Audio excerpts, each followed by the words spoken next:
প্রিয় দেশবাসী, আসসালামু আলাইকুম।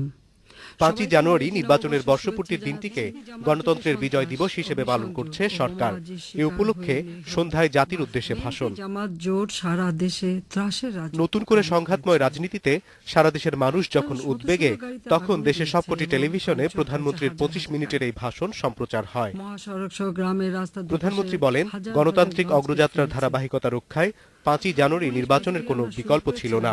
তিনি বলেন, দেশ যখন উন্নয়নের মহাসড়কে এগিয়ে যাচ্ছে, তখন আবারও অস্থিতিশীলতা ও নৈরাজ্য সৃষ্টির চেষ্টা হচ্ছে।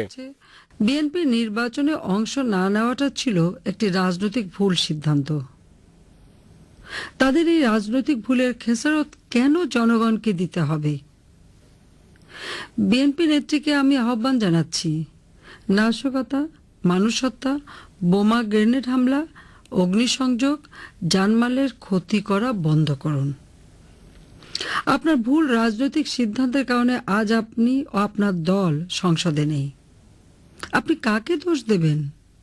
আপনার নিজেকেই তো দোষ দিতে হবে। যুদ্ধাপরাধীদের রক্ষার ষড়যন্ত্র এবং নাশকতা থেকে বিরত থাকতে খালেদা জিয়াকে পরামর্শ দেন শেখ হাসিনা। নাশকতার পথ পরিহার করে শান্তির পথে আসুন। দেশের মানুষের আর্থসামাজিক উন্নয়নের জন্য কি কি করতে চান তা মানুষকে জানান। নিজের দলকে গড়ে তুলুন, তাহলে হয়তো ভবিষ্যতে সম্ভাবনা থাকবে। যে পথে আপনি চলছেন তা জনগণের কল্যাণ বয়ে আনবে না, বরং মানুষের বিশ্বাস ও আস্থা আরও হারাবেন। অভ্যন্তরীণ ও আন্তর্জাতিক অঙ্গনে গত বছরকে সাফল্যের বছর হিসেবে চিহ্নিত করেন প্রধানমন্ত্রী। 10 লাখ টাকা অনিমেষ কর, ইন্ডিপেন্ডেন্ট নিউজ, ঢাকা।